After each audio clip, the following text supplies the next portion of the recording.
ተነስተን ዕብራውያን ምዕራፍ 7 ከቁጥር 1 እስከ 10 እናነባለን። እንደዚህ ይላል። በጌታ ስም አነባዋለሁ። የሳሌም ንጉሥና የልዑል እግዚአብሔር ካህን የሆነ ይህ መልከ ጸዴቅ አብርሃም ነገሥታትን ገድሎ ሲመለስ ከእርሱ ጋር ተገናኝቶ ባረከው። ለእርሱም ደግሞ አብርሃም ከሁሉ አስራትን አካፈለው። የስሙ ትርጓሜ በመጀመሪያ የጽድቅ ንጉሥ ነው፣ ኋላ ደግሞ የሰላም ንጉሥ ነው። አባትና እናት የትውልድም ቁጥር የሉትም፣ ለዘመኑም ጥንት ለሕይወቱም ፍጻሜ የለውም። ዳሩ ግን በእግዚአብሔር ልጅ ተመስሎ ለዘላለም ካህን ሆኖ ይኖራል። የአባቶች አለቃ አብርሃም ከዘረፋው የሚሻለውን አስራት የሚሰጠው ይህ ሰው እንዴት ትልቅ እንደነበረ እስኪ ተመልከቱ። ከሌዊ ልጆችም ክህነትን የሚቀበሉ ከሕዝቡ ማለትም ከወንድሞቻቸው እነርሱ ምንም ከአብርሃም ወገብ ቢወጡ ከእነሱ አስራትን በሕግ እንዲያስወጡ ትእዛዝ አላቸው። ትውልዱ ከእነርሱ የማይቆጠረው ግን ከአብርሃም አስራትን አውጥቷል፣ የተስፋ ቃል የነበረውንም ባርኳል። ትንሹም በታላቁ እንዲባረክ ክርክር የሌለበት ነገር ነው። በዚህስ የሚሞቱ ሰዎች አስራትን ያስወጣሉ፣ በዚያ ግን የሚያስወጣ በሕይወት እንዲኖር የተመሰከረለት እርሱ ነው። ይህንን ለማለት ሲፈቅድ አስራት የሚያስወጣ ሌዊ እንኳን በአብርሃም እጅ አስራትን ሰጥቷል፣ መልከ ጸዴቅ በተገናኘው ጊዜ ገና በአባቱ ወገብ ነበረና ይላል። ጌታ ይባርካችሁ። ተቀመጡ።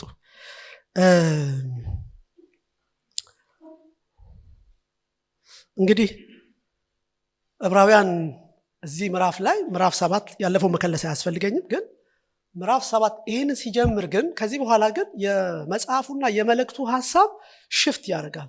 ቀድሞ ከነበረው ነገር ለየት አድርጎ ነው ከዚህ በኋላ የሚቀጥለው እና ሞር ፎከስ የሚያደርገው የክርስቶስ ኢየሱስ ክህንነት ላይ ነው ከዚህ በኋላ የሚቀጥለው ማለት ነው። እና አንድ ሰው ያነሳል፣ እዚህ ጋር መልከ ጸዴቅ የሚባል ሰው ያነሳል።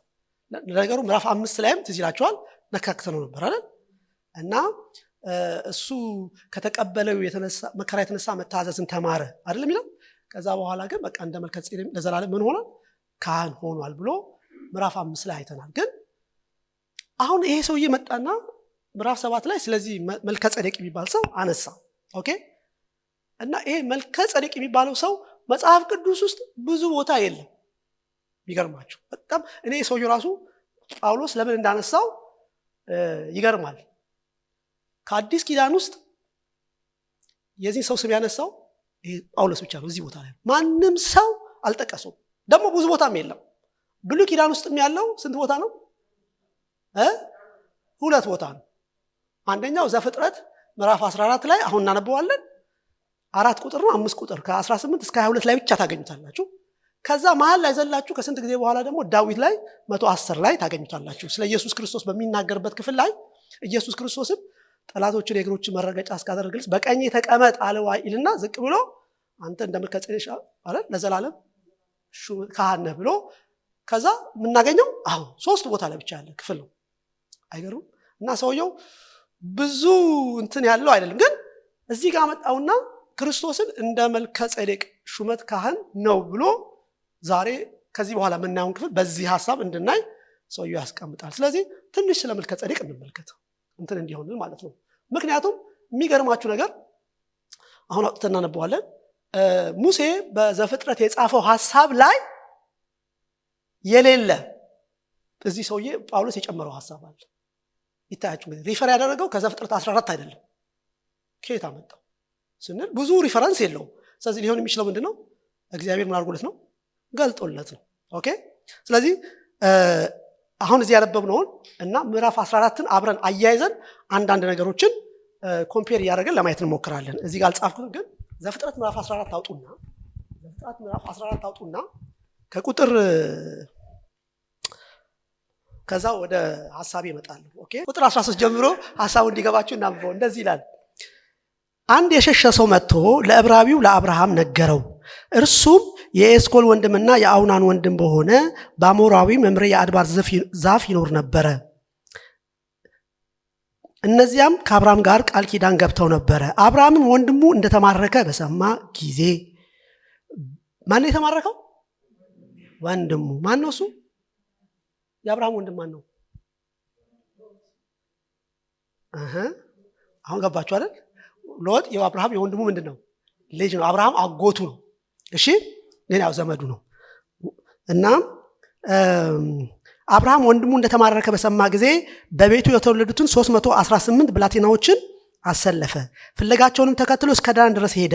ብላቴናዎችን ከፍሎ በሌሊት እርሱ ከባሪያዎቹ ጋር ወረደባቸው፣ መታቸውም፣ በደማስቆ ግራ እስካላቸው እስከ ሀባ ድረስ አሳደዳቸው። ከብቱን ሁሉ አስመለሰ። ደግሞም ወንድሙን ሎጥንና ከብቶቹን ሴቶቹንና ሕዝቡን ደግሞ ምን አደረገ? መለሰ። ተማርከው ነበር አይደል? ተማርከው ነበር። እነዛን ነገስታት ተዋግቶ አሸንፎ መለሳቸው። ኮሎዶ ጎምርና ከእርሱ ጋር የነበሩትን ነገስታት ወቅቶ ከተመለሰ በኋላ የሰዶም ንጉስ የንጉስ ሸለቆ በሆነ በሌዊ ሸለቆ ሊቀበለው ወጣ ይላል። ስለዚህ የሰዶም ንጉስ ሊቀበለው ወጣ አይደል? ግን ፓራሌሊ ሌላ ሰው መጣ እዚህ ቦታ ላይ። አሁን የሳሌም ንጉስ መልከ ጸዴቅ የማን ንጉስ? ሳሌም። ሳሌም ማለት ምን ማለት ነው? ሰላም። ኢየሩሳሌም የሚለው አይደል? እዛም ማለት ኢየሩሳሌም እና ኢየሩሳሌም የሚለው ያው ሳሌም ማለት ሰላም ማለት ነው። ኦኬ። የሳሌም ንጉስ መልከ ጸዴቅ እንጀራና የወይን ጠጅን አወጣ። እርሱም የልዑል እግዚአብሔር ካህን ነበረ። ባረከውም።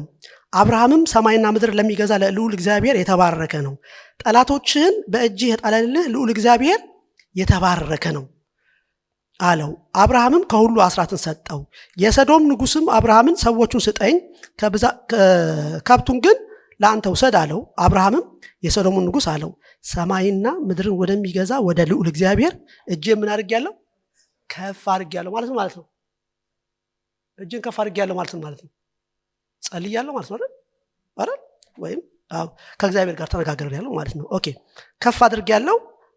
አንተ አብርሃምን ባለጠጋ አደረግኩት እንዳትል ብላቴኖቹን ከበሉት በቀር እኔ ጋር ከሄዱት ድርሻ በቀር ፈትልም ቢሆን የጫማ ማዘቢያም ቢሆን ለአንተ ከሆነ ሁሉ እንዳልወስድ አውናን እስካል መምሬም እነርሱም ድርሻቸውን ይሰደዋል። ኦኬ። አሁን ሁለቱን ታሪክ ሰማችኋል። ቅድም ያነበብነው ዑራዊ ያለ አይደል? ለምሳሌ እዚህኛው ክፍል ላይ ይሄ መልከ ጸዴቅ አባት የለውም እናት የለውም ይላል። አሁን ያነበብነው አይደል? አባት ይኖረው እናት ይኖረው የሚናገረው ነገር የለም አይደል? ያኛው የዕብራዊ ጸሐፊ ግን አባት የለውም እናት የለውም ዘመን ጥንት ፍጻሜ የሚባል ነገር የለውም ማለት ከየት አመጣ? ሌላ ቦታ ተጠቀሰ። ስለዚህ ሊሆን የሚችለው ምንድነው? ማን ገልጦለት ነው? መለኮት። እግዚአብሔር ካልገለጠ እና እግዚአብሔር የገለጠለት ነገር እንዳለ ታያላችሁ በዚህ ላይ። ሌላ ደግሞ ለምሳሌ እዚህ ጋር መልከ ጸዴቅ እንጀራና የወይን ጠጅ አወጣ ይላል፣ ይዞለት መጣ ይላል አይደል? ተዋክቶ ሲመለስ የሐዋርያው የዕብራዊ ጸሐፊ እንደዛ ይላል አይልም። ያንን ኦሚት አድርገውታል። ኦኬ። ስለዚህ ከሁለቱ ግን አንድ ነገር ማውጣት እንችላለን ስለዚህ ሰውዬ ማለት ነው። በመጀመሪያ ደረጃ በብሉይ ኪዳን ውስጥ ይሁን በአዲስ ኪዳን በብሉይ ኪዳን ያለ የትኛውም ትልልቅ ሰው የትውልድ ሐረግ አለው የለውም? ሁሉ ሰው አለ። የትውልድ ሐረግ የሌለው ማንም ኢቭን ኢየሱስ እንኳን በሰውነቱ የትውልድ ሐረግ የለውም? የአብርሃምና የማን ልጅ? የዳዊት የአብርሃም ልጅ ተብሏል ማቴዎስ የጀመረው። ኢየሱስ በሰውነቱ እንኳን ምን አለው? የትውልድ ሐረግ አለው። ይሄ ሰውዬ ግን የትውልድ ሐረግ ምን ማለት ነው እንዴ? ከአዳም የተወለደ ሰው የትውልድ ሐረግ የሌለው ሰው አለ እንዴ ስንል የለም። አንደኛ ማለት ነው። ሁለተኛ ለዘመኑ ጥንት ፍጻሜ ደግሞ የለውም ይላል አይደል? ለዛ ነው ይላል ለዘመኑ ምን የለውም? ለዘመኑ ጥንት ለህይወቱ ምን ማለት ነው? ፍጻሜ የለውም ማለት አይሞትም ማለት ነው። ዘላለማዊ ነው ማለት ነው አይደል? አይሞትም። መጀመሪያ ድሮም ጥንትም ለፓስት ጥንትም ጅማሬም የለው ፍጻሜም። ስለዚህ ምንድነው? ዘላለማዊ ነው ማለት ነው። ማን ነው እንደዚህ አይነት ፍጥረት ያለው? ማን ነው ይሄ? መለኮት ካልሆነ እግዚአብሔር ካልሆነ በስተቀር ማን ሊሆን ይችላል? እንደዚህ አልክለኝ ማለት የተፈጠረ ሁሉ ጊዜ ገደብ አለው። ይሄ ግን ለዚህ ነው የዮሐንስ ወንጌልን ስትመለከቱ በመጀመሪያ ቃል ነበር አይደል? ቃልም እግዚአብሔር ነበረ፣ ቃልም በእግዚአብሔር ዘንድ ነበረ ብሎ ስለ ኢየሱስ በሚናገርበት ክፍል ላይ ኢየሱስ ቃል ነው፣ መጀመሪያ ነበር አይደል? በመጀመሪያ በእግዚአብሔር ዘንድ ነበር ብሎ በሚናገርበት ክፍል ላይ የኢየሱስ የትውልድ ሐረግ አለ የለም? እዛ ክፍል ላይ የለም። ዮሐንስ ላይ የለም። ለምን ሲባል መለኮት ሐረግ ትውልድ ምናምን ይባል ነገር የለውም። ፍጡር ስላይደለም ዲቫይን ፐርሰን ስለሆነ ማለት ነው። ስለዚህ ይሄ ሰውዬ ናቹራሊ ከተገለጸበት ክፍል ስታዩት ሂዝ ኤ ዲቫይን ፐርሰን መለኮታዊ ሰው። ኦኬ። ሁለተኛ ደግሞ ከየት እንደመጣ አይታወቅም። መጣ ብቻ እንጀራና ወይን ይዞ መጣ፣ ባረከው ምናምን። ከዛ በኋላ የት እንደሄደ አይታወቅም። ከዛ በኋላ አይተነውም አናውቅም። ስለዚህ ይሄ ሰው መጣ ሄደ የሚባል አይደለም። ሲፈልግ አለ፣ ሲፈልግ የለም አይደል? በፈለገበት ቦታ ምን ማድረግ ይችላል ማለት ነው። በቃ ይሄ መለኮት ባህሪ ነው አይደል? በሁሉ ስፍራ ምን ማድረግ ይችላል? መገኘት ይችላል። ስለዚህ በመጀመሪያ ደረጃ ልብ እንድንለው ፈልገው ሰውዬ ይሄ ሰውዬ በእግዚአብሔር ልጅ ተመስሎ ይኖራልም ስለሚል he is a divine person ኦኬ፣ መለኮታዊ ማንነት ያለው ሰው እንጂ ተራ ሰው አይደለም። እውነት ነው፣ ንጉስ ተብሎ እዛ ጋር ተገልጿል። እንዲያውም እዚህኛው ክፍል ላይ ጳውሎስ በተናገረው ክፍል ላይ የስሙን ትርጓሜ እንደም አሻሽሎታል አይደለም? የስሙ ትርጓሜ በመጀመሪያ የምን ንጉስ ነው? የጽድቅ ንጉስ ነው። ከዛስ የሰላም ንጉስ ነው። ጌታ ይመስገን። ስለዚህ የጽድቅ ንጉስ ማን ነው? ኢየሱስ አይደል? የሰላም ንጉስ ማን ነው? ኢየሱስ ነው። ስለዚህ ይሄ ሰውዬ ጽድቅንና ሰላም ምን ያደረገ ነው? ያረጋገጠ ሰው ነው። እግዚአብሔር ይመስገን። ስለዚህ ሞሮፍ በብሉይ ኪዳን እግዚአብሔር ምሳሌ አድርጎ ኢየሱስን ምሳሌ አድርጎ የገለጠው ሰው ነው ይሄ ሰውዬ። አንደኛ። ሁለተኛ ደግሞ የሆነው ነገር ምንድነው ስታዩት በመጀመሪያ ካህን ይላል። የልዑል አምላክ የእግዚአብሔር ምንድነው? ካህን ነው። ካህን ማለት ነው ማለት ነው። አያችሁ፣ ካህን ማለት ቄስ ማለት በሰውና በእግዚአብሔር መካከል ያለ ምንድነው? መካከለኛ ማለት ነው። እግዚአብሔርና ሰው መካከል ያለ መካከለኛ ማለት ነው። በእግዚአብሔርና በሰው መካከል ያለ መካከለኛ ማለት ነው ኢየሱስ አይደል? ሰው የሆነ ክርስቶስ እንዲያውም ይላል መጽሐፍ ቅዱስ። ስለዚህ ካህን ማለት በእግዚአብሔርና በሰው መካከል ያለ መካከለኛ የሚባለው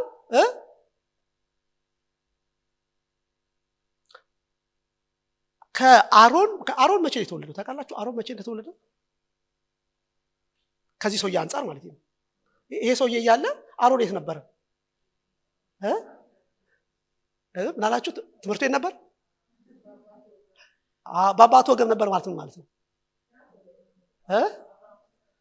ገናው አልነበረም፣ በቃ አልነበረም አይደል? አልነበረም። ስለዚህ ምን ማለት ነው? ይሄ ሰውዬ ከአሮን ከስንት ጥንት ዘመን በፊት የነበረ ሰው ነው። ግን ምንድነው?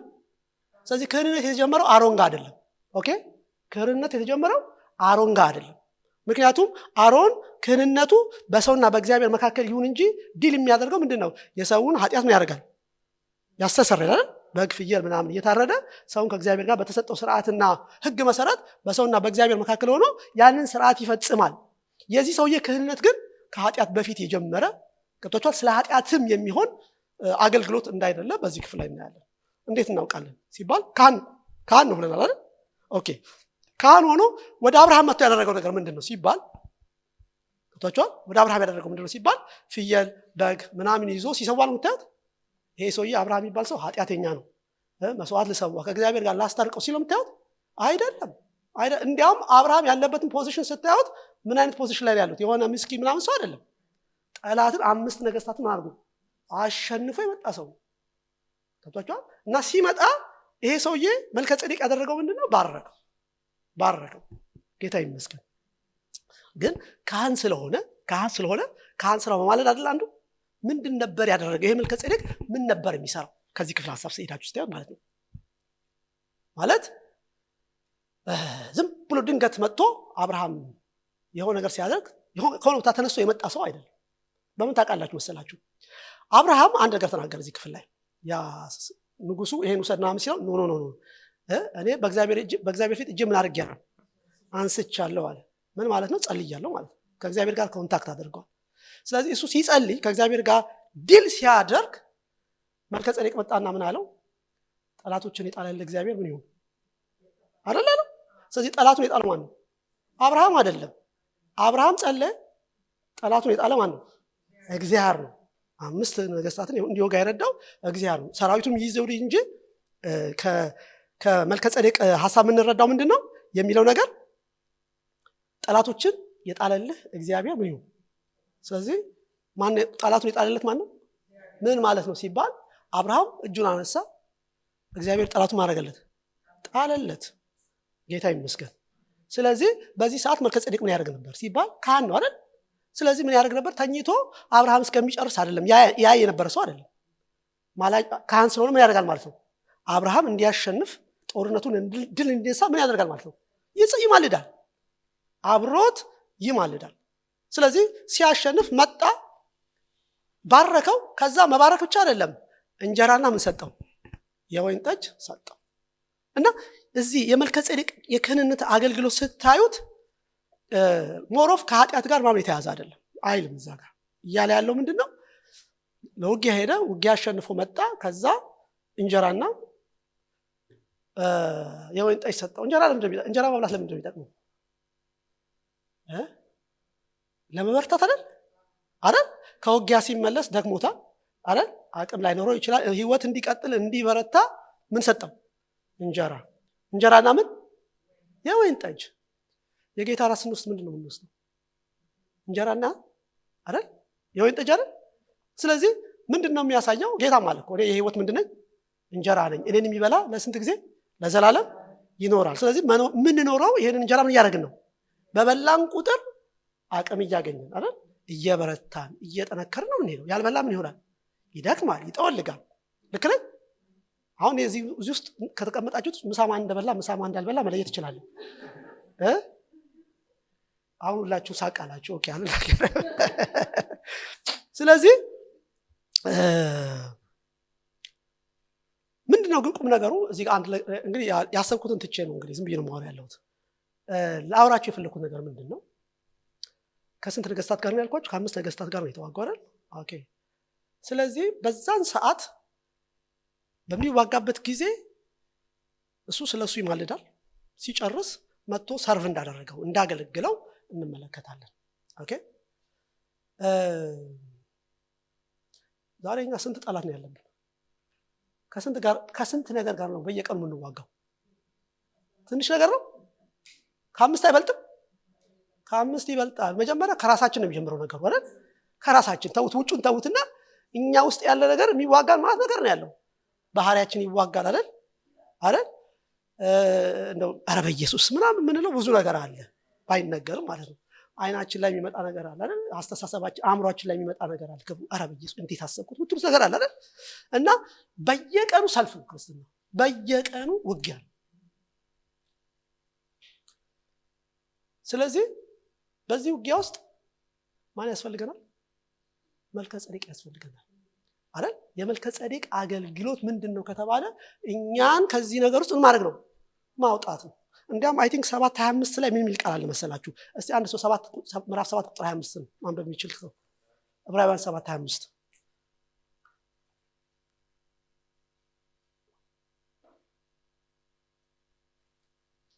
እሺ አንብበው ያርዲ።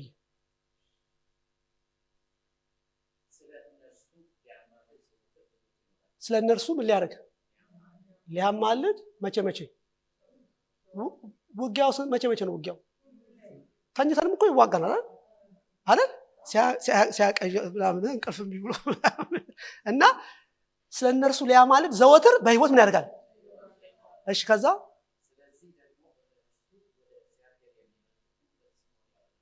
ይችላል። ጌታ ይመስገን። ስለዚህ ካለን ችግር የሚያድነን የክርስቶስ ኢየሱስ ምንድነው ሲባል መልጃ ነው። አሁን ክርስቶስ የሚሰራው መጣበታለሁ የሚሰራው ነገር ምንድነው? በቃ ይሄ ሰው አሁን ድኗል አይደል? ግን ምን አለበት? ውጊያ አለበት፣ መተውበታል አይደል? እነንትና መተውበታል። ስለዚህ ከዚህ ነገር ምን ይሁን? ይዳን ብሎ ጌታ ኢየሱስ ክርስቶስ ስለኛ ምን ያደርጋል? ይማልዳል። ስለዚህ በእርሱ የሚመጡትን ፈጽሞ ወደ እግዚአብሔር የሚመጡት ምን ሊያደርጋቸው? ሊያድናቸው ይችላል። ስለዚህ ተርፈን ከብዙ ነገር ተርፈን ዛሬ የሚያለን እግዚአብሔር ይመስገን። የክርስቶስ በአዲስ ኪዳን ውስጥ ያለው አገልግሎቱ የመልከጼዴቅ አይነት አገልግሎት የዚህ አይነት ስራ ነው። እና የመልከጼዴቅ አገልግሎት የጀመረው ከአሮን ጋር አይደለም። ከአሮን ምንድነው ብያችኋለሁ? በፊት ነው። ጌታ ይመስገን። ስለዚህ በኋላ መጣበታለሁ። የዕብራውያን ጸሐፊና የዘፍጥረት ላይ ሙሴ የተጠቀመውን ሐሳብ ስታያያዙት የምታዩት ነገር ምንድነው? በቃ አብርሃም እና ሰውየው መለኮታዊ ሰው ነው። መጥቶ የረዳው ነገር ምንድነው? ጠላቶቹን እንዲያሸንፍ አይደል? በዛ ነገር ላይ ድል እንዲቀዳጅ አቅም እንዲሆን እንዲያልፍ የረዳው የዚህ ሰው ምንድነው?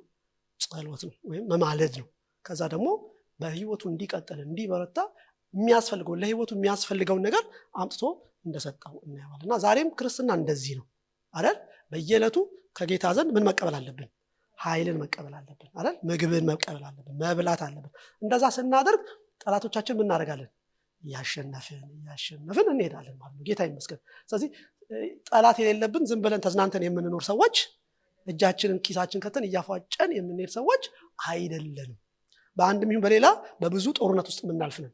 ጦርነቱን ግን የምናሸንፈው በቃ በክርስቶስ ኢየሱስ ክርስቶስ በዚህ ያለውን አገልግሎት ማየት ስንችል፣ መቀበል ስንችል፣ በዚህ ስንጠቀም የማናሸንፈው ምንም ነገር ከባድ የሚመስል ነገር ሁሉ ምን ይሆናል? እናሸንፋለን። ጌታ ይመስገን። አሁን ወደ ዕብራዊ ስንመለስ፣ ወደ ዕብራዊ መጽሐፍ ስንመለስ ማለት ነው ስንመለስ ሁለት ነገር እናያለን። አንደኛ በተለይ አሁን እስከ ምዕራፍ 5 ያለው ምዕራፍ 5 ጨምራችሁ እስከ ምዕራፍ 5 ያለውን ሐሳብ ስታዩት ትምህርቱ እንደው ኢየሱስ ክርስቶስ ከአሮን ይበልጣል የሚል ነገር አይተናል ምዕራፍ 5 ላይ። ቢሆንም ማለት ነው የክርስቶስ ኢየሱስ ክህንነት በሁለት ገጽታ እንዳለ ዕብራዊ መጽሐፍ ላይ ታያላችሁ። አንደኛው በአሮን ስርዓት የተመሰለ ነው። ሁለተኛው አሁን እንደምናየው በመልከጼዴቅ ስርዓት የተመሰለ እንደሆነ እንመለከታለን ማለት ነው። አሮን የት ነው የነበረው? አሮን ምድር ላይ ነው የነበረው አይደል? የሆነ እስራኤል ምናምን ውስጥ ነው የነበረው። ስለዚህ በአሮን የነበረው የክህንነት ስራ ምድራዊ ነው። አገልግሎቱ መቼም አሮን ሰማይ ሄዶ እንዳላገለገለ እርግጠኞች ነን።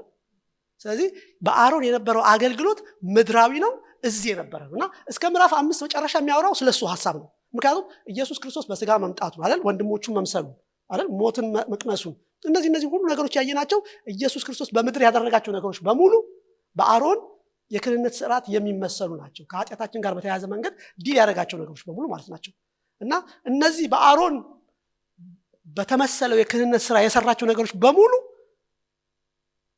የመጀመሪያ ትምህርቶች ናቸው፣ ወይም የመሰረት ትምህርት ነው። ከኃጢአት ይቅርታ ጋር በተያያዘ መንገድ በምን እናውቃለን መሰላችሁ? ሲዝላችኋል ምዕራፍ 5 ቁጥር 11 ላይ ምን አላቸው? ስለ መልከጼዴቅ ሊነግራቸው ፈለገና ከዛ ነገራቸው። ምንድን ነው ያለው? ስለሱ ብነግራችሁ ስንት ነገር ነበረኝ? ብዙ ነገር ነበረኛል፣ ግን ለእናንተ አይደል በቃል ልንተረጉሙ ምንድን ነው ጭንቅ ነው። ጆሮቻችሁን ስላደረጉ ስለፈዘዙ ከጊዜው የተነሳ ምን መሆን ሲገባችሁ አስተማሪዎች መሆን ሲገባችሁ ምናምን እያለ ቀጠለ፣ ባለፈው እንደተማርን። ስለዚህ ይሄ ጸሐፊ ስለ መልከጼዴቅ ሲያነሳ እናንተ ምንድን ናችሁ አላቸው? ገና ናችሁ። አሁን በቃ አይገባችሁም፣ እንዲህ አይነት ነገር አስተምራችሁ የሚያስፈልጋችሁ የመጀመሪያ የህፃንነት ትምህርት ነው ብሎ አለ። ምን ማለት ነው? በሌላ አነጋገር ከዚህ በኋላ ያለው ከምዕራፍ 7 በኋላ ያለው ትምህርት ስለ መልከጼዴቅና በዛ ስለተመሰለው የክርስቶስ ክህንነት የምንማረው ትምህርት የፍጻሜ ትምህርት ነው፣ ጠንካራ ትምህርት ነው። የወተት ትምህርት፣ የልጅነት ትምህርት ወይም የህፃንነት ትምህርት አይደለም፣ ራሱ ጳውሎስ እንዳለው ማለት ነው። ስለዚህ ትምህርቱ ምንድን ነው ማለት ነው? ጠንካራ ትምህርት ነው ማለት ነው።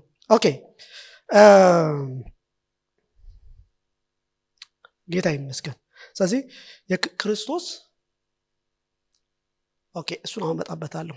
ዕብራውያን 1:3 ተመልከቱ። ዕብራውያን 1:3 ተመልከቱ ምን እንደሚል። ዕብራውያን 1:3 እና በቀይና በጥቁር የጻፍኩላችሁ እንድትለዩት ብዬ ነው። እሺ እኔ ይሄ ነገር እንግዲህ ያሬ ነው ያስተማረኝ። በፊት አልጽፍም ነበር። አሁን የኖቱን ግማሽ እዚህ እየጻፍኩ ነው እያመጣው፣ ያው እናንተ እንዲጠቅማችሁ ማለት ነው። ከዛ እናንተ እየወሰዳችሁ ጨምሩበት። እሺ ለነገሩ አንዳንዱን እናገረዋለሁ፣ አንዳንዱን አልናገረውም። ማልፈው ሊነገር ይችላል፣ ግን ችግር የለም አይደል? ጌታ ይመስገን። ጉድ። ስለዚህ ዕብራውያን 1:3 ምንድን ነው የሚለው? ኃጢአታችንን በራሱ ካነጻ በኋላ በሰማያት በግርማው ቀኝ ምን አደረገ? ተቀመጠ። አሁን ይሄ ነገር ስለ ሁለት ነገር ነው የሚያወራው። ኃጢአታችንን በራሱ ካነጻ በኋላ በሰማያት በግርማው ቀኝ ተቀመጠ ሲል በሁለት ነው የሚከፈለው። ምን ማለት ነው? ኃጢአታችንን በራሱ ካነጻ ማለት ጌታ ኢየሱስ ክርስቶስ ኃጢአታችንን በራሱ ያነጻው እንዴት ነው ስንል መስዋዕት ሆኖ አይደለም? ደሙን አፍስሶ አይደለም? ስለዚህ ኢየሱስ ክርስቶስ ደሙን ያፈሰሰው መስዋዕት የሆነው የት ነው? መስቀል ላይ ነው አይደል? መስቀል ላይ ነው፣ በምድር ነው። ልክ ነው። ስለዚህ ለኃጢአታችን መስዋዕት ሆኖ ከቀረበ በኋላ ደሙን ካፈሰሰ በኋላ ያገኘነው ውጤት ምንድነው ሲባል የኃጢአትን አገኘን፣ ይቅርታ አገኘን አይደል? የኃጢአትን ይቅርታ አገኘን። ስለዚህ መስቀሉ ማለት ነው። መስቀሉ በብሉይ ኪዳን ምሳሌ አለው አይደል? ፋሲካ ቅድም እንዲያውም ማን ነው ጆሲ የተናገረው ጥቅስ ምንድን ነበር? አልሰማችሁም አይደል? ለማለት ነው ነገራት። ሰምታችኋል? ጆሲ የተናገረው ጥቅስ ምንድን ነው? በቃ እነግራታለሁ። በጣም ጎበዞች ናቸው ብዬ እነግራታለሁ። የዓለምን ኃጢአት የሚያስወግድ የእግዚአብሔር በግ። ምክንያቱም በብሉይ ኪዳን በግ አርዶ አይደለም የወጡት? ፋሲካ የሆነው ከሞት መልአክ ያመለጡት እኮ በግ ታርዶ ነው። ስለዚህ የኛ ጳውሎስ እንደሚናገረው ፋሲካችን ክርስቶስ ምን ሆኗል? ታርዷል ብሎ ክርስቶስ በመስቀል ላይ የኛ ምንድነው? ፋሲካችን ነው። ስለዚህ በክርስቶስ ኢየሱስ በምድር ላይ በሰራው ስራ ከብቷቸዋል ባደረገው መስዋዕት የሆነው ነገር ምንድነው ሲባል ደህንነትን ያገኘ ነው፣ የኃጢአት ይቅርታን ያገኘ ነው። በብሉይ ኪዳን ምሳሌ ደግሞ ከግብፅ ብላደረግን ማለት ነው ወጣን ማለት ነው። ይሄ ሁሉ የሆነው የክርስቶስ የአሮን ክህነት ምሳሌ በሆነ በአሮን ክህነት የተመሰለውን አገልግሎቱን ስናይ ምድር ላይ የሰራው ክርስቶስ ይሄን ነው። ኦኬ ጌታ ይመስገን። ቀጥሎ ግን የሚናገረው ኃጢአታችንን በራሱ ካነጻ በኋላ በሰማያት በግርማው ቀኝ ምን አደረገ? ግልጽ እኮ የት ነው የተቀመጠው? በሰማያት። ስለዚህ ምን ማለት ነው? የት ነው ያለው? ምድር ነው ሰማይ? ሰማይ ነው። ስለዚህ ሁለተኛው የክህነቱ አገልግሎት ማለት አሮን መቼ ነው የነበረው? ባለፈው ነው። ወይም መስቀሉ መቼ ነው የነበረው ሲባል መስቀሉ ላይ የተሰራው መቼ ነው ሲባል የዛሬ 2000 ዓመት አይደል? የስ እና አሁን ክርስቶስ አሁን ያለው የት ነው? በሰማይ አይደለም? ክርስቶስ አሁን በሰማይ ነው ያለው እና በግርማው ቀኝ ተቀመጠ ይላል። መቀመጡ ምን ያሳያል? ዙፋን ላይ ነው አይደል? መቼም እንዲህ አይነት ወንበር የለም እዛ አይደል? ዙፋን የሚለው ስልጣንን ኦቶሪቲ የሚያመለክት ነው። ስለዚህ ኢየሱስ ክርስቶስ አሁን የምናመልከው ኢየሱስ አሁን የት ነው ያለው ሲባል ዙፋን ላይ ነው ያለው፣ ሰማይ ነው ያለው። ብዙ ጊዜ እዛው መስቀል ላይ ቀረ ነው የሚመስለን አንዳንዶቻችን። ኖ መስቀል ላይ የለም። እንዲያማ ቅድም ያለው ፎቶ አለ አይደል? ኢየሱስ መስቀል ላይ ያለው ምናምን እሱ ፒክቸሩ እንጂ የለም። ኢየሱስ መስቀል ላይ የለም። አሁን ያለው የት ነው? ሰማይ ላይ ነው፣ ዙፋን ላይ ነው ያለው። እግዚአብሔር ይመስገን። ስለዚህ በግርማው ቀኝ ተቀመጠ የሚለው ሐሳብ ምንድነው? ሌላው የሚያሳያችሁ መሰላችሁ? ይሄ እንደ መልከ ጼዴቅ ያለውን ሹመት ያገኘው ከተቀመጠ በኋላ ነው፣ ምድር ላይ ያለ አይደለም። ስለዚህ የመልከ ጼዴቅ አገልግሎቱ ኢየሱስ ክርስቶስ እንደ መልከ ጼዴቅ ካህን ነው ስንል ክህንነቱ የት ነው ማለት ነው? ሰማይ ነው፣ ስለ ምድር አይደለም። ይሄ የሚነግረን ማለት ነው መዝሙር 110ን ሄዳችሁ ብታዩት ኢየሱስ ክርስቶስን በቀኝ ተቀመጥ አለው ይልና ከዛ በኋላ አንተ ለዘላለም እንደ መልከ ጼዴቅ ሹመት ነህ ብለህ አለው ይላልና ስለዚህ ይሄ ሹመት የተሰጠው ሞትን ለኃጢአታችን ዋጋ ከፍሎ አይደል ወደ ሰማይ ካረገና በግርማው ቀኝ በዙፋኑ ላይ ከተቀመጠ በኋላ የተሰጠው ሹመት ነው። ጌታ ይመስገን። ስለዚህ ኢየሱስ ክርስቶስ እንደ መልከ ጼዴቅ ካህን ነው ስንል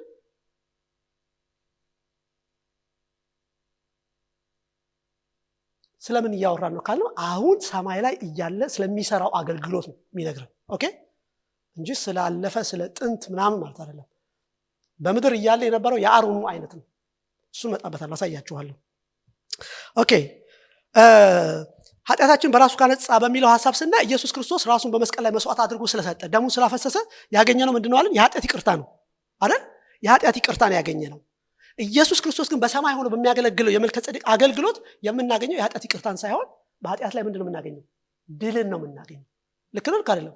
አብርሃም ምንድነው ያገኘው? ድል ነው? ድል አይደለም ያገኘው? ድልን ነው ያገኘው። ስለዚህ የኃጢአት ይቅርታን ማግኘት አንድ ነገር ነው አይደል? በኃጢአት ላይ ድል ማግኘት ደግሞ ሌላ ነገር ነው። ሌላ ነገር አይደለም፣ ሌላ ነገር ነው አይደል? ሁሉ ጊዜ እንላለን እኮ አይደል? እንዴት ነው ምን ተጋበት ነገር እኮ አለ በቃ ድል ለማግኘት አይደል? በቃ በዚህ ነገር ተሸንፈ እዚህ ላይ ምናምን የምንለው ነገር የሚቋቋመን ነገር ሁሉ ላይ ድል እንድናገኝ የሚያደርገን ነገር አሁን በሰማይ ያለው የክርስቶስ ምንድነው? አገልግሎት ነው። ያኛው የመስቀሉ አገልግሎት በአሮን የተመሰለው የመስቀሉ አገልግሎት የኃጢአት ይቅርታ ነው የሚሰጠን። ደሙ ፈሰሰ፣ ኃጢአታችን ምን ተባለ? ይቅርታ ተባለ፣ ዳንን። ከዳንን በኋላ ግን ነገር ሁሉ አለቀ እንዴ? አላለቀም። ማአት ሰልፍ፣ ማአት ጦርነት፣ ማአት ነገስታት አሉ የሚመጡ አይደል? ማአት ነገስታት አሉ፣ ብዙ ነገስታት ስም ያላቸው ማለት ነው። የሀብት ሊሆን ይችላል፣ የቁጣ ሊሆን ይችላል ምናምን፣ ብቻ ብዙ ሰልፍና ነገስታቶች አሉ የሚከቡ። ስለዚህ የዚህ በሰማይ በዙፋኑ ላይ መቀመጡ ፐርፖዙ ምንድነው ሲባል ለኛ መንፈሳዊ ምን ይሰጠናል? ድል ይሰጠናል። ምክንያቱም ዘፍጥረት ላይ ሄደን ያየነው አብርሃም ድል ያደረገው ከዚህ ሰውዬ ምልጃ ምን እንደሆነ አይተናል። ዙፋኑ ተቀመጠ ማለት ደግሞ ምን ማለት ነው ሲባል በቤት መቼ ነው የምትቀመጡት? ቤት ስራ ከሰራችሁ በኋላ አይደል? ስታርፉ እንኳን አይደል? ሰርታችሁ ሲደክማችሁ ታደርጋላችሁ፣ ታርፋላችሁ። ልክ ነኝ? እንዲያውም እርግጠኛ ነኝ የምታርፉበት ወንበር የተለየ ነው።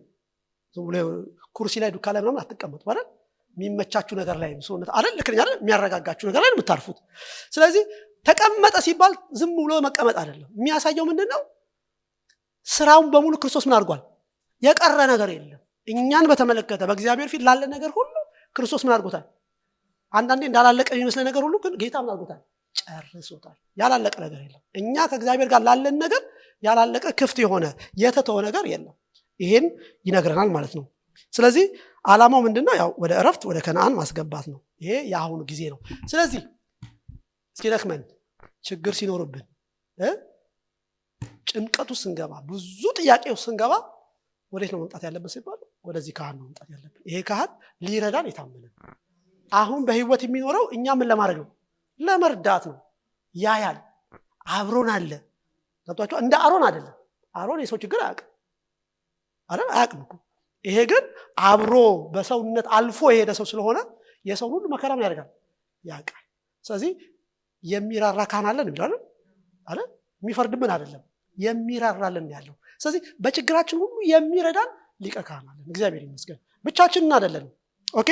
ስለዚህ ወደሱ ነው የምንመጣው ማለት ነው። ጌታ ይመስገን። ኦኬ እሺ፣ ይሄን አንድ ነገር ብዬ ልለፈው፣ ብዙ እንትን አይደለም። ጌታ ይመስገን። ስለዚህ ዕብራውያን 9:24 ምን ይላል መሰላችሁ? ዕብራውያን ኦኬ፣ ሰዓት ደግሞ ይሮጣል፣ ገና እኮ አልጀመርኩም። ዕብራውያን 9:24 ኦኬ፣ ዘለዋለሁ። አንድ ሁለት ነገር ተናግሬ ጨርሳለሁ። ግድ የለም፣ ጽሁፉ ላይ ታነቡታላችሁ። ዕብራውያን 9:24 እንደዚህ ይላል፣ ክርስቶስ በእጅ ወደ ተሰራች የእውነተኛይቱ ምሳሌ ወደ ምትሆን ቅድስት አልገባምና፣ ነገር ግን በእግዚአብሔር ፊት በማን ፊት? በእግዚአብሔር ፊት ስለኛ አሁን ይታይ ዘንድ ወደ እርሷ ወዴት ገባ? ወደ ሰማይ ገባ። አያችሁ፣ የዕብራውያን መጽሐፍ ካሁን በኋላ የምናየው ከምዕራፍ 7 በኋላ የምናየው ነገር ሽፍት ያደረገው ነገር ከምድር ወደ ሰማይ የሄደ ነገር እንዳለ ታያላችሁ። ከዚህ በኋላ የክርስቶስ አገልግሎት የት ነው? ሰማይ ስላለ ነገር ነው የሚያወራው። ኦኬ፣ ሰማይ ስላለ ነገር ነው የሚያወራው። ስለዚህ ሽፍት ያደረገው ነገር አንዱ ምንድነው? እዚህ ጋር የጻፍኩት ምንድነው?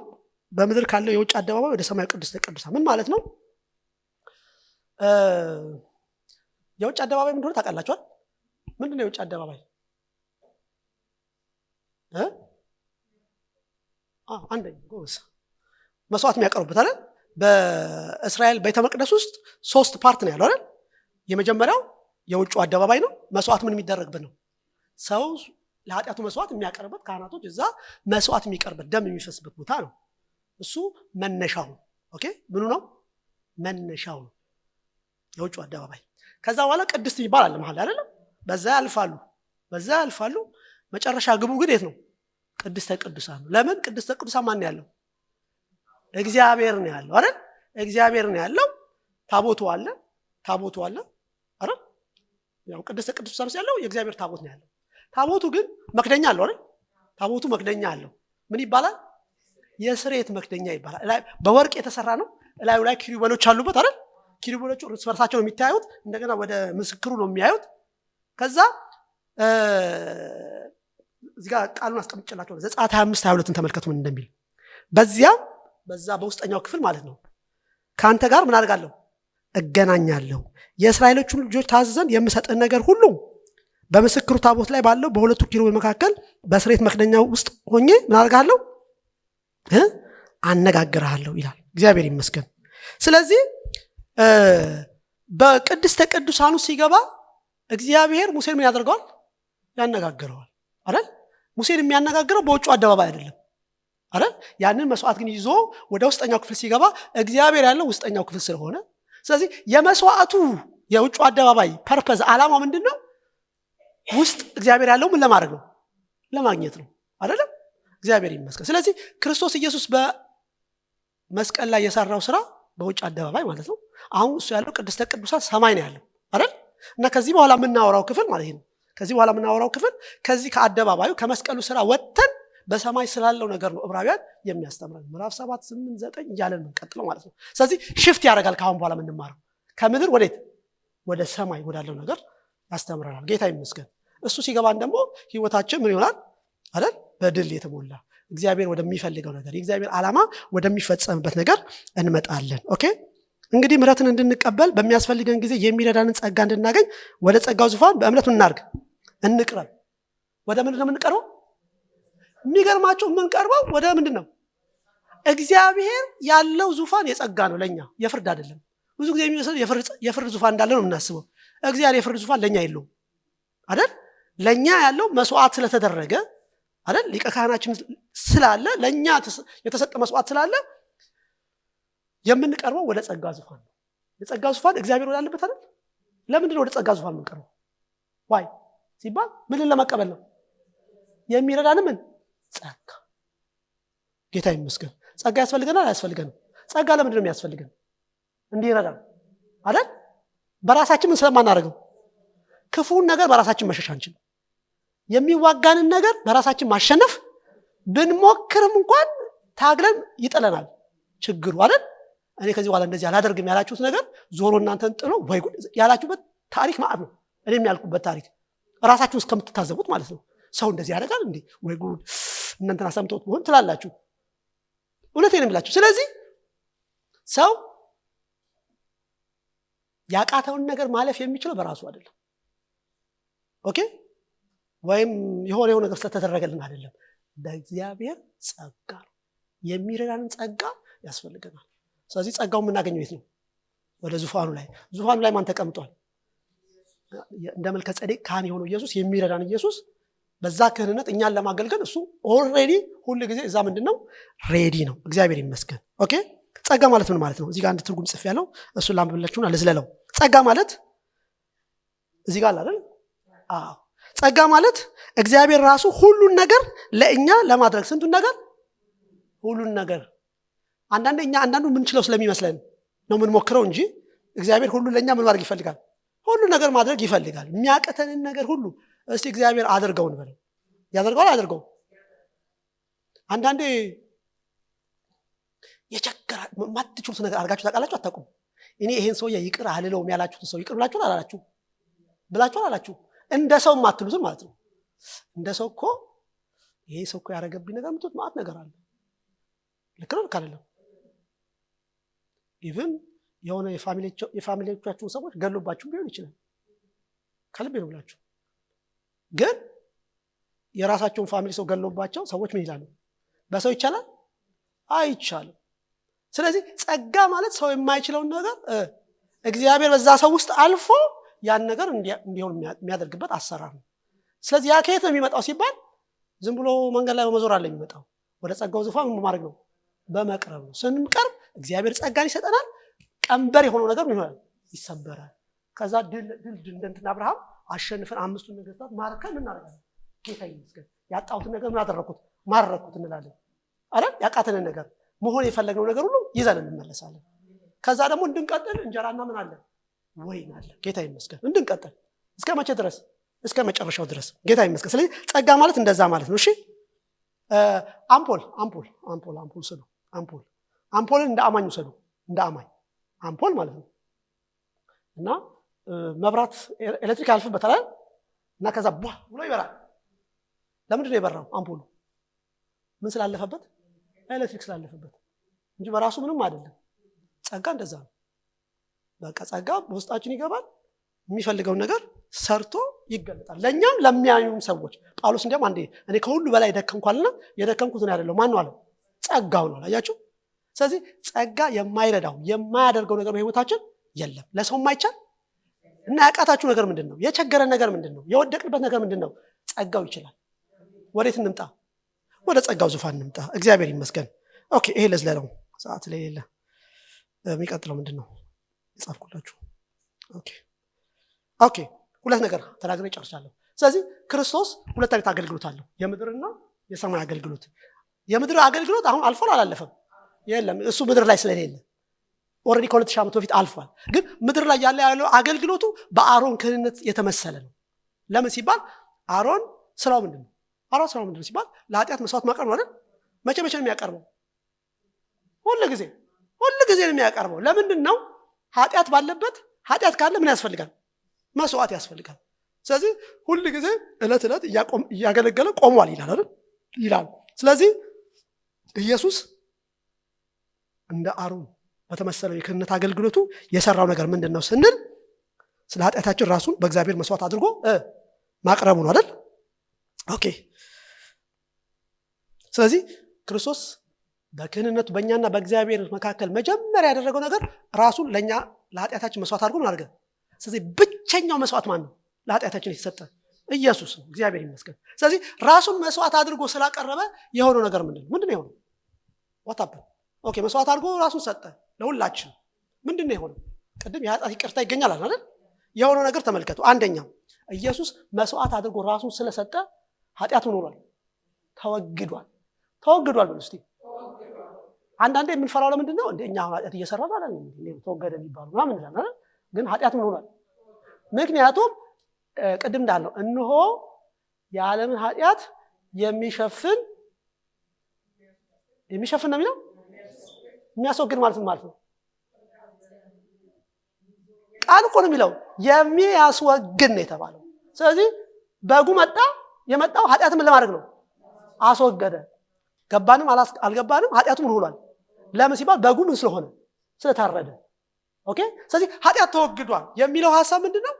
ምን ማለት ነው ኃጢአት ተወግዷል ሲባል? አሁን እኛ ኃጢአት አንሰራም በሚለው ጋር አይደለም የሚያያዘው። በመሰረቱ ሁለት ነገር ነው ኃጢአት ተወግዷል ማለት። አንደኛ ኃጢአት ተወገደ ማለት እኛ የነበረብንን የዕዳ ጽሕፈት፣ ዕዳ የሚባል ነገር ተዘጋ፣ ተከፈለ ማለት ነው። ስለዚህ በእግዚአብሔር ፊት ተጠያቂ አይደለም። ከዚህ በኋላ ፍርድ ቤት ቀርባችሁ ዳኛው ነፃ ነው ካላችሁ ማንም ይናገራችሁ። በወንጀል ትከሰሱና ጥፋተኛ ከሆናችሁ እስር ቤት ነው የምትገቡት። ወይ ደግሞ የትም አፕሊኬሽን ብታስገቡ ኤምባሲ እንኳን እስር ቤት አለመግባትን አምጣ ይላል አይደል? ከዛ የትም ሀገር አትንቀሳቀሱ፣ ነፃነቱም የላችሁ። ዕዳ ከሌለባችሁስ፣ ነፃ ከሆናችሁስ ለሁሉ ነገር ምንድናችሁ? ፍሪ ናችሁ። ስለዚህ ኃጢአት ተወገደ ማለት በመጀመሪያ ደረጃ አንደኛ ደረጃ በእግዚአብሔር ፊት ምን አይደለም? ተጠያቂ አይደለም። እግዚአብሔር ከኛ ጋር የነበረው ነገር ዕዳ ኢየሱስ ምን አድርጎታል? ከፍሎታል። ስለዚህ ከፍርድ ቤቱ በነፃ ምን ሆነናል? ተለቀናል። ነፃ ምንድነን? ህዝብ ነን። እግዚአብሔር ይመስገን። ይሄ መታሰብ አለበት። አይ ቲንክ ቆላስይስ 2:15-14 እንደዛ ይላል። የነበረብን የዕዳ ጽሕፈት ምን አድርገው ደመሰሰው ይልና ዕዳ ነበረብን እኮ። ከዛ ምን ሆነ? ተደመሰሰ ብቻ እኮ አይደለም፣ በመስቀል ጠርቆ ምን አድርገው አስወገደው ነው የሚለው። ጌታ ይመስገን። ኃጢአታችንን ምንድነው ዳዊት አለ ምዕራብ ከምስራቅ እንደሚል ኃጢአታችንን እንዲሁም አድርገው አራቀ። ባይዘወይ ይሄ አስወገደ የሚለው ቃል የግሪክኛው ቃል ትርጉም እንደሆነ ታውቃላችሁ? ወስዶ መጣል፣ አርቆ መጣል ማለት ነው። ጌታ ይመስገን። ስለዚህ ኃጢአታችን ሩቅ ነው፣ ከኛ ጋር የለም። ሰይጣን ነው እያመጣ የሚያሳየን እንጂ ኦልሬዲ በእግዚአብሔር ፊት ሰላም ነን። እግዚአብሔር ይመስገን። ኦኬ። ይሄ የሚያወራው ዴይሊ ስለምንሰራው ነገር አይደለም የሚያወራው። ጀነራሊ የፍርድ ቤት ቃል ነው። ነፃ ተብላችኋል፣ ነፃ ህዝብ ነን። እግዚአብሔር ይመስገን። እግዚአብሔር እኛን ከዚህ በኋላ ትሪት የሚያደርገን በፍርድ ቤት አይደለም፣ ቤተሰብ ሆነናል። ልክ ነው አይደለም? እዚህ ጋር ሁለት ነገር ማየት ያስፈልጋል፣ ፍርድ ቤትና ቤት።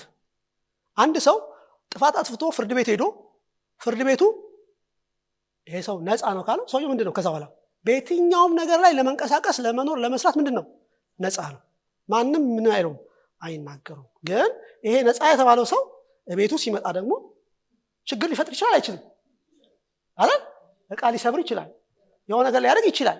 ከዛ ግን ምንድነው የሚፈጠረው ሲባል ፍርድ ቤት አይቀርም። ይሄ ሰው ከዚህ በኋላ ምንድነው? ልጅ ነው አይደል? ልጅ ስለሆነ ከልጅነቱ ምንም የሚነካበት ነገር የለም። ልጅ ነው በቃ። እኛ ልጆቻችንን የሆነ ነገር ሰበሩ ብለን እናባራለን? አናባርም። ግን ምንድነው ችግር? ልጁ ሲያጠፋ ከወላጁ ጋር ያለው ህብረት ይበላሻል። ወላጅ ኮስተር ይላል አይደል? አትሉም እንዴ እናንተ? አንዳንዱ ዱላ ይዞ ይጠብቃል፣ አምሎ ይጠብቃል። ስለዚህ እንትኑ ነው የሚበላሸው፣ ፌሎሺፑ ነው እንጂ የሚበላሸው። ስለዚህ ከዚህ በኋላ እኛ ፍርድ ቤት አይደለም ያለነው፣ የት ውስጥ ነው ያለነው? ቤት ውስጥ ነው ያለነው። ለሚሰሩ ነገሮች ራሳቸውን ተችለው ዲል የሚደረጉበት ነገር አለ። ኃጢአት ተወግዷል ሲባል ግን ጀነራሊ ከፍርድ ምን ሆነናል? ተጠያቂም አይደለንም የሚለው ሐሳብ አለ። ጌታ ይመስገን። ሁለተኛ ስለ መጽሐፍ እንደሚናገር ኢየሱስ ክርስቶስ መስዋዕት አድርጎ በማቅረቡ ስለ ኃጢአታችን ማስተሰሪያ አድርጓል። ኦኬ። ምን ማለት ነው ማስተሰሪያ አድርጓል ማለት? በእኛና በእግዚአብሔር መካከል የነበረውን የጥል ግድግዳ አፍርሶታል። የእግዚአብሔር ቁጣ በርዷል። እግዚአብሔር በእኔና በእናንተ ምን አይሆን ካሁን በኋላ አይቆጣም። ብዙ ጊዜ ችግራችን ምንድን ነው? ሰዎች ኃጢአት ስንሰራ ወይም ኃጢአት ሲሰሩ ወይም ስንሰራ ራሳቸውን ይቅር እንዴት ነው እግዚአብሔር ይቅር እንዳላቸው ማመን ይቸግራቸዋል። ለምንድን ነው? የነሱ በደል የሰሩት ኃጢአት ከክርስቶስ ኢየሱስ ደም በላይ እንደሆነ ያስባሉ። መጽሐፍ ግን እንደዛ ለሚናገረው ኃጢአት ብንሰራ የልጁ የኢየሱስ ክርስቶስ ደም ከኃጢአት ሁሉ ማለት ነው። በቃ አሁን ምሰራው የሰራሁት አይነት እንደውም ገና ያልለመድኩት የሚመጣ አይነት ከባድ ኃጢአት ካለ እሱ ምን ያደርገዋል? ይቅር ይለዋል። እግዚአብሔር ይመስገን። ስለዚህ ይሄንን ነገር ስናምን ከኃጢአታችን ነፃ እንሆናለን። ህሊናችን ነፃ መጣበታል ይሆናል። እና ያው ሰይጣን እዚህ ጋር የሚሰራው ብዙ ነገር አለ። የእግዚአብሔር ቃል ዕውቀት ከሌለን የሚጫወትብን ነገር ብዙ ነው። የወንድሞች ከሳሽ አልተባለም እንዴ አይደል? ስለዚህ እንዲያው በምንድን ነው የምንለየው? የሰይጣን ክስንና የመንፈስ ቅዱስ ኃጢአትን ሰራ ይወቅሰናል። ልዩነቱ ምንድን ነው? በምንድን ነው የምንለየው? በምንድን ነው የምንለየው? መቼም ሰይጣን ሲወቅሰን እኔ ሰይጣን ነኝ ቆይ አምወቅስህ ብሎ ነው የሚወቅሰን አይደለም። በምንድን ነው የምንለየው? መንፈስ ቅዱስ ሲወጡ ወደ ምን ያመጣናል? እሺ ክስ ከሆነ ገና ሰይጣን ይወላችሁ የሆነ ነገር ሰርታችሁ ተስፋ የሚያስቆርጥ ነገር አይደል? ከእግዚአብሔር አንተ በቃ አትረባም እግዚአብሔር አይቀበልም የሚል ድምጽ የእግዚአብሔር አይደለም። በፍጹም ሪጀክት ማድረግ ያለባችሁ። መንፈስ ቅዱስ ተሳስተን ከሆነ ተሳስተሃል ለይቶ ነው ደግሞ የሚነግረን። የሰይጣን በጅምላ ነው የሚነግራችሁ። የዛሬው ብቻ ሳይሆን የዓመቱ የሁሉ ነገር አምጥቶ እንደዚህ ያቅሎ ያስታውሳቸዋል። ከፋይል ጎትቶ እኮ ነው የሚያመጣው እግዚአብሔር የረሳውን ነገር ሁሉ። የእግዚአብሔር እንደዛ አይደለም። ፐርፐዝሊ ያችን ለይቶ የሳትንባትን ነገር ያመጣና ይሄን ስተሃል ስለዚህ ምን አድርግ ንስሐ ግባ ና የሚል የሚደግፍ የሚጠራ የሚመልስ ከሆነ የማን ነው? ይሄ መለያው ነው። ይሄ ወደታች የሚያደርግ አትረባም የሚል የሚያሸማቅቅ ምናምን ከሆነ እሱ የማን ክስ ነው? ምክንያቱም ሰይጣን በድላህና ወደ እግዚአብሔር ተመለስ ይላል አይልም። ስለዚህ በዚህ መለየት አለብን። እና ይሄ በክርስቶስ ኢየሱስ በምድር በነበረው አገልግሎቱ ያገኘ ነው ወገኖች። ኦኬ ይበቃኛል መሰለኝ። ገና ሁለተኛው ላይ ነኝ ያለሁት። ሁለት ገልጽ ይቀረኛል። ኦኬ ታነቡታለ። ዝም ብዬ ላንብበው። እሺ ስለ ኃጢአታችን መንጻትን አድርጓል። ኦኬ በደሙና በመስዋዕቱ ምን ሆናል? ቀድሶናል። ቀድሶናል ማለት ነው ለይቶናል ማለት ነው። የራሱ አድርጎናል። ስለዚህ ክርስቶስ ባደረገው መስዋዕት የማን ሆነናል? አንዳንዴ እኮ የራሳችሁ እኛ የራሳችን ይሆንን ይመስለናል አይደል? ይመስላችኋል አይደል? ባልም የሚስት አይደለም ሚስትም የባልም አይደለችም። በዚህ ሴንስ ማለት ነው እንጂ በሌላ አይደለም። ኦኬ እና ማናችንም የእግዚአብሔር ሆነናል። የእግዚአብሔር የሆነው ክርስቶስ ደሙ ስላፈሰሰ ነው። ያ ደም ቀድሶናል ማለት ለይቶናል። በቃ ምልክት አለ። ቅድም ማርት እየነጸለችው በጣም ሰይጣን ያውቃል። የእግዚአብሔር መሆናችንን ያውቃል። ምኑ ስላለብን? ደሙ ስላለብን ማለት ነው። ኦኬ ጌታ ይመስገን። ኦኬ ለዝላለ ይሄን መጨረሻው ምንድነው ያጻፉት? ኦኬ የሰማያዊ አገልግሎት ይሄ እስካሁን ያየነው በአሮን የተመሰለው ነው አይደል? ይሄ ግን ያለፈ ነው። በቃ እግዚአብሔር ክርስቶስ ኢየሱስ ሰርቶ የፈጸመው። አሁን ዙፋኑ ላይ በመልከ ጼዴቅ አገልግሎት ስለ ኃጢአት ነገር አይደለም ዲል የሚደረገው። ስለ ኃጢአት ነገር መስቀል ላይ ምን ተደርጓል? ዲል ተደርጓል። ስለዚህ በሰማያዊ አገልግሎት ኢየሱስ ምንድነው ያደረገው? ወደ ቅድስተ ቅዱሳን አዲስና ሕያው መንገድ ምን አድርጓል? ወደ እግዚአብሔር የምንቀርብበት መንገድ ምን አድርጓል? ተከፍቷል። ድሮ ሰዎች ወደ እግዚአብሔር ይገቡ ነበር አይገቡም አይደል? አሁን በኢየሱስ ክርስቶስ አዲስና የመረቀልን ይላል። በመረቀልን በአዲስና በሕያው መንገድ ወደ ማን? ወደ እግዚአብሔር እንድንገባ ድፍረት አለን የሚለው። ድፍረት ያገኘነው በምንድን ነው? እግዚአብሔር ቦታውን ለቆ አይደለም፣ ጽድቁን አጥፍቶ አይደለም፣ ዋጋ ተከፍሎ ነው። በቃ እግዚአብሔር ችግር የለበትም ከኛ ጋር። ኦኬ ይሄን ልብ ማለት አለባችሁ። ኦኬ ይማልዳል ምናምን አንብቡት እንግዲህ ልክላችኋለሁ። ይበቃናል አይደል? ሰዓት ስለሄደ ይሄ ልጨምርላችሁ። ስምንተኛውን ቀዳሽ መሆን በቅዱስ ባህሪ በህይወት ይቀድሰናል። ኦኬ ምን ማለት ነው? በደሙ ቀድሶናል አልኳችሁ አይደል? የእግዚአብሔር አድርጎናል። ይሄኛው ግን በዚህኛው አገልግሎቱ ግን በህይወትና በምን አልኳችሁ? በቅዱስ ባህሪውና በህይወቱ ያደርገናል፣ ይቀድሰናል። ምን ማለት ነው? ህይወታችንን እንዲለወጥ ያደርገዋል አይደል? ኮመን ተራ የሆነ ኑሮ እንዳንኖር እንደነንትና እንዳንሆን ማለት ነው። ኦኬ እንደነንትና እንዳንሆን ኮመን እንዳንሆን እግዚአብሔር ያደርገናል፣ ይለየንና ቅዱስ ህዝብ ያደርገናል። የሱ ባህሪ በእኛ ምን ያደርጋል? ይገለጣል። ሰዎች አይተው ይሄ ሰው የማን ሰው ይላሉ? የእግዚአብሔር ሰው። ኦኬ ስለዚህ ሰዎች በታይትል ሳይሆን በህይወታችን የእግዚአብሔር ሰው ይበሉ አይደል? አይሻልም? ይሄን የእግዚአብሔር ሰው ብላችሁ ከምታስተዋውቁት ይልቅ ህይወቱ ራሱ የማን ሰው? የእግዚአብሔር ሰው እንደሆነ ይናገር። ይሄንን የሚሰራው አሁን ክርስቶስ በሰማይ ያለው አገልግሎቱ የመልከ ጼዴቅ አገልግሎት አይነት አገልግሎት አሁን እኛን በባህሪው ምን ማድረግ ነው? መቀደስ። የእግዚአብሔር ሰው የእግዚአብሔር ሴት ማድረግ ነው። እሺ ጌታ ይመስገን። ይበቃኛል። ተናግሬ አልጨረስኩትም ግን ሰዓቱ ሄዷል። ጌታ ይመስገን። ስለዚህ ባጭሩ ምንድነው የተናገረው ነገር? ጌታ ይመስገን እንኳን ኢየሱስ ክርስቶስ ካህናችን ሆነ።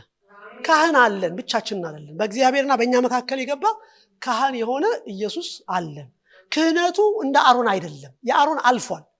ኦልሬዲ እንደ መልከጼዴቅ አይነት የሆነ ካህን ተሰጥቶናል። እሱ ደግሞ ምንድነው የሚያደርገን? የሚረዳን ነው። በእያንዳንዱ ነገር ላይ ድል እንድናገኝ፣ በቸገረን ነገር ላይ አልፈን እንድንሄድ የሚያግዘን የሚረዳን ሊቀ ካህን አለን። ስለዚህ ሁሉ ጊዜ ወደ እሱ እንምጣ፣ ወደ ጸጋው ዙፋን እናርግ፣ እንቅረብ። ብዙ ጊዜ የጸጋ ዙፋን ሲባል ሰማይ ብቻ ነው የምናስበው አይደለም? ግን አይደለም። የጸጋው ዙፋን ሰማይ ከምድር ጋር ተገናኝቷል፣ ከመንፈሳችን ጋር አይደል? መንፈሳችንም የእግዚአብሔር ምን ስለሆነ? ማደሪያ ስለሆነ። ያዕቆብ ያየው ህልም ትዝ ይለናል አይደል? ድንጋይ አትርሱ ቤተል የሚለውን ስፍራ ያየበትን ይሄ እግዚአብሔር ቤት ነው አይደል? ቦታው እግዚአብሔር ህልም ባየ ጊዜ ማለት ነው። ያየው ህልም ግን ምንድነው? መሰላል ከሰማይ ወደ ምድር ተዘርግቶ መላእክቶች ምን ያደርጉ ነበር? ይመላለሱ ነበር። ያ መሰላል ኢየሱስ ነው። ስለዚህ ሰማይና ምድር ተገናኝተዋል። በማን? በኢየሱስ። እና መንፈሳችንም ያው በመንፈስ የእግዚአብሔር ቤት ለመሆን ተሰራላችኋል ኤፌሶን 2:22 ላይ አይደል? መንፈሳችንም የእግዚአብሔር ቤት ነው። ስለዚህ የእግዚአብሔር ቤት የሆነው መንፈሳችንና ሰማይ በክርስቶስ ምን ሆኗል? ምክንያቱም የህይወት መንፈስ ውስጣችን ስለገባ የጸጋው ዙፋን ሰማይ ብቻ ሳይሆን ውስጣችን መንፈሳችን ላይ ማለት። ስለዚህ ወደዛ ዞር ስንል የሚረዳንን ጸጋ በሚያስፈልገን ጊዜ ሁሉ ምን እናደርጋለን? እግዚአብሔር ቅርብ ነው። እሺ፣ ስለዚህ ያ ነገር ሲሆን ምርኮ በምርኮ ድል በድል አቃተን ያለው ነገር ሁሉ ቀላል ሆኖ አሸናፊ ሆነ ማርከን ምን እናደርጋለን? እሱ ደግሞ በየለቱ ያደርጋል። እየነገረ እንድናፈራ ያደርገናል። ክብር ለጌታ ይሁን። እንጸልይና እንጨርሳለን።